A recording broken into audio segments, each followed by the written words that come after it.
ग्रामीण क्षेत्र में भी ग्रामीण सचिवालय का निर्माण हो सके और तकनीक के माध्यम से गांव की नागरिक को गांव में ही सभी प्रकार की सुविधाएं मिल सके। इसके लिए प्रदेश के अंदर बड़े पैमाने पर ग्राम सचिवालयों का निर्माण किया जा रहा है। 750 बहुउद्देशीय पंचायती भवनों के निर्माण के लिए भी इस बजट में उसका प्रावधान किया गया है। ग्रामीण क्षेत्र में वहां पर जन सुविधाओं के विकास और अंत्येष्टि स्थलों के लिए भी बजट का प्रावधान इसमें किया गया है और एक नई स्कीम इसमें लागू की जा रही है, उत्तर प्रदेश मातृभूमि योजना, जिसके अंतर्गत प्रदेश के अंदर कोई भी व्यक्ति जो प्रवासी नागरिक है उत्तर प्रदेश का, वो अगर अपने ग्राम पंचायत में अपने किसी पूर्वज के नाम पर कोई निर्माण कार्य कराना चाहता है, कोई बहुउद्देशीय भवन बनाना चाहता है, कोई कन्वेंशन सेंटर बनाना चाहता है, कोई लाइब्रेरी बनाना चाहता है या किसी अन्य निर्माण कार्य के लिए, तो उसमें इस योजना के अंतर्गत हम उसे जोड़ रहे हैं और इसके माध्यम से फिर हम उसे एक स्थान देंगे और उसके साथ एक एमओयू करते हुए उसका उपयोग ग्राम पंचायत कर पाएगी और गांव के विकास में प्रवासी नागरिकों की भूमिका को भी हम इसके साथ जोड़ पाएंगे। योजना हम लागू करने जा रहे हैं। जल जीवन मिशन, हर घर नल। आप सब जान सकते हैं कि प्रदेश के अंदर तेजी के साथ ये आच्छादन की प्रक्रिया बढ़ रही है। हमारा अनुमान है कि इस वित्तीय वर्ष में हम 1 करोड़ से अधिक घरों तक शुद्ध पेयजल का कनेक्शन उपलब्ध कराने में समर्थ हो जाएंगे। 1 करोड़ परिवार तक। आप इस बजट में जल जीवन मिशन के लिए 21,000 करोड़ रुपए का प्रस्ताव किया गया है। एक बड़ी राशि इसके लिए उपलब्ध कराई जा रही है। जल संरक्षण के लिए भूजल स्तर के मापन और उन्हें पूर्व में स्थापित जो पोजीमीटर थे, वहां पर डिजिटल वाटर लेवल रिकॉर्डर की स्थापना हेतु हम 23-24 में उसकी एक व्यवस्था प्रदेश के अंदर करने जा रहे हैं, जिसमें नवीन डिजिटल वाटर लेवल रिकॉर्डर की स्थापना के लिए भी इस बजट में प्रावधान किया जा रहा है।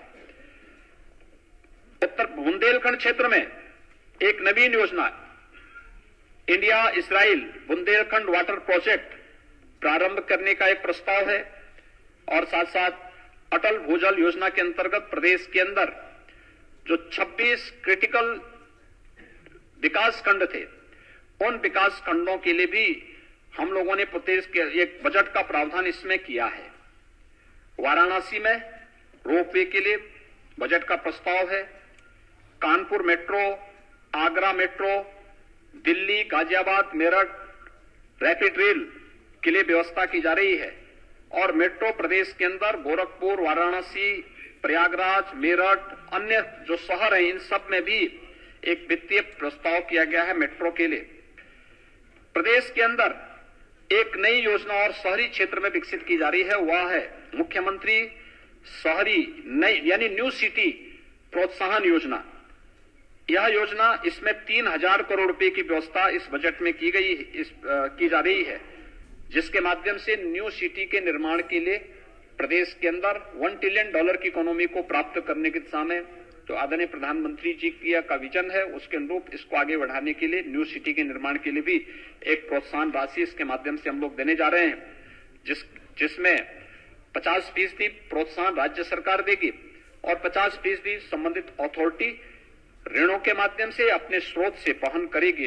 ये कार्यक्रम हम इसके साथ जोड़ने जा रहे हैं। बौद्ध परिपथ की दृष्टि से उत्तर प्रदेश अत्यंत समृद्धशाली है। इसके लिए भी प्रदेश के अंदर हम लोगों ने बजट में इसका व्यवस्था की है। सुख तीर्थ के डेवलपमेंट के लिए जो मुजफ्फरनगर में है, उसके लिए हम व्यवस्था करने जा रहे हैं। नैमिषारण्य तीर्थ के विकास के लिए भी यहां पर व्यवस्था की जा रही है और प्रयागराज में आगामी कुंभ को ध्यान में रख करके वहां के समेकित विकास के लिए भी एक बजट में प्रावधान किया जा रहा है। प्रदेश के अंदर इसके साथ ही प्रदेश के अंदर एक फैमिली आईडी कार्ड लागू करने की व्यवस्था, यह इस बजट में उसका प्रावधान किया जा रहा है और एक व्यवस्था की जा रही है कि हर परिवार के पास अपना एक फैमिली कार्ड होगा। किन योजनाओं का लाभ उस परिवार को प्राप्त हो रहा है और किन योजनाओं से परिवार अभी वंचित है, फिर 100% सिचुएशन की तरफ उन परिवारों को बढ़ाना। इस फैमिली आई कार्ड योजना को भी हम प्रदेश के अंदर आगे बढ़ाने का कार्य कर रहे हैं। खेलों को प्रोत्साहित करने के लिए 950 करोड़ रुपए का प्रावधान इस बजट में किया जा रहा है। साथ साथ खेल के विभिन्न प्रकार की विकास की योजनाओं को आगे बढ़ाने के साथ साथ मेजर ध्यानचंद स्पोर्ट्स विश्वविद्यालय में 300 करोड़ रुपए की व्यवस्था, पूर्व खिलाड़ियों और पहलवानों को आर्थिक सहायता के लिए भी धनराशि की व्यवस्था की गई है। खेलो इंडिया यूनिवर्सिटी गेम्स के लिए भी व्यवस्था की जा रही है और वाराणसी और मेरठ में शूटिंग रेंज की स्थापना के लिए भी, अयोध्या में अंतर्राष्ट्रीय क्रीड़ा संकुल के निर्माण के लिए भी इस बजट में व्यवस्था की जा रही है। और पहली बार प्रदेश में व्यवस्था की जा रही है कि निजी जो खेल अकादमी है सरकार उनको भी प्रोत्साहित करेगी। इसका प्रावधान भी हम लोगों ने बजट में किया है। मैनपुरी को मुख्य पर्यटन केंद्र के रूप में विकसित करने के लिए वहां एक संग्रहालय का प्रावधान हम बजट में करने जा रहे हैं। आजमगढ़ के हरिहरपुर में, हरिहरपुर आजमगढ़ का एक ऐसा गांव है जहां पे कला की सभी प्रकार की विधाओं को प्रोत्साहन मिला है और लंबे समय से मिला है। गायन, वादन और नृत्य तीनों प्रकार की विधाएं, इस गांव में एक संगीत महाविद्यालय के निर्माण के लिए भी धनराशि की व्यवस्था बजट में की गई है।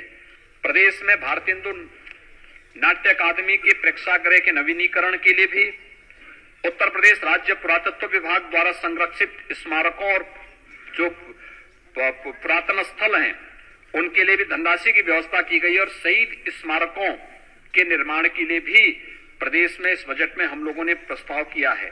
प्रयागराज में भजन संध्या स्थल के निर्माण के लिए, मिर्जापुर में त्रिकोणीय क्षेत्र मां विंध्यवासिनी का मंदिर, मां अष्टभुजा मंदिर, मां काली खो मंदिर के परिक्रमा पथ के विकास के लिए भी यहां पर बजट में विशेष प्रावधान किया गया है।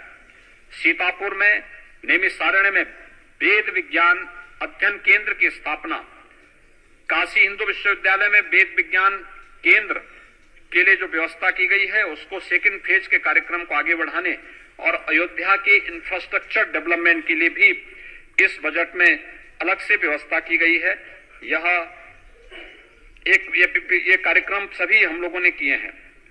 प्रदेश के अंदर इस बार के वर्षा काल में फिर से हम 35 करोड़ वृक्षारोपण प्रदेश के अंदर करके अगले कुछ वर्षों के अंदर प्रदेश के अंदर वन आच्छादन को 15% तक पहुंचाने के एक बड़े लक्ष्य के साथ काम कर रहे हैं।